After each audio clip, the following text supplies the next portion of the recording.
بصوا يا رجاله، دي عربيه نقله اهي، دي تريلا ماشيه واخده الشمال. تمام.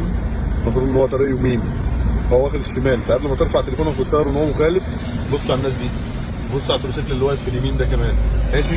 الراجل ده ماشي 20 سرعه مثلا، اللي بتاع التروسيكل. العربيه النقله ماشيه سرعتها مظبوطه 60. تمام. فانت قبل ما ترفع تليفونك وتصور حاجه مخالفه يعني او حاجه مثلا غريبه في الطريق، يبقى لازم انت تبقى على درايه هو ليه عامل كده، هو ليه ماشي واخد شماله، مع ان المفروض القانون بيقول ان هو يمشي ياخد يمينه. طب هو لو خد يمينه زي ما انا ماشي كده تمام، وقام متفاجئ بتروسيكل جاي قدامه، وليكن التروسيكل ماشي بالراحه، او عربيه وحمار، احنا على طريق دولي المفروض ما يطلعش عليه الحاجات دي اساسا.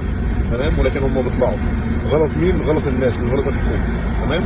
طيب، في واحد واقف هناك اهو بيغسل تروسيكل على طريق دولي. تمام. ده واقف ماسك خرطوم ميه بيرش ميه اهو، بتاع التروسيكل وقف له غسل، وبعد ما غسل ايه؟ اتكل على الله. تمام. في عربيه ثانيه جايه من ورايا اهي، وانا ماشي بطيء، فهو اضطر ان هو ياخد ايه؟ ياخد شمال. طب انا دلوقتي لو قرصت مشيت جنبه مش هعرف يجي يمين من العربيه اللي قدامه، اذا انا هديت اهوت عشان هيجي يمين. ماشي.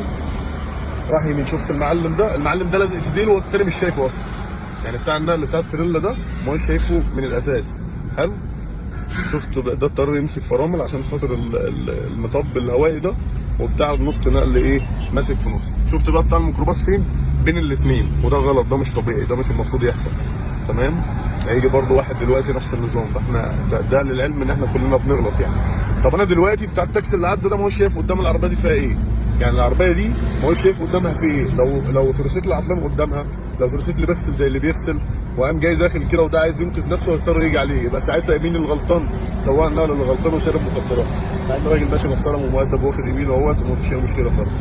طيب، هو نازل الكوبري ده لما اتفاجئ بشويه الرمله اللي في وشه قافلين الطريق دول، اللي احنا داخلين عليهم دول المفروض واخدين حارتين من الطريق. انا ماشي في طريق 4 حارات اهو، فجاه الطريق بقى حارتين بس. تمام.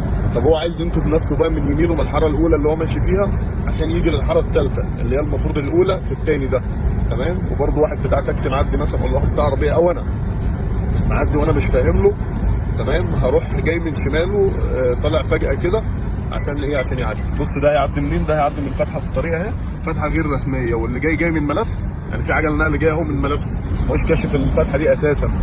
تمام. بص حته زي دي كده، حفره زي دي، عايز ينقذ نفسه منها، لانه لو خدها هيكسر سوسه العربيه كلها. يعني هيكسر له الطقم اليمين ده كله، طقم السوسه اللي في اليمين هيتدغدغ كله.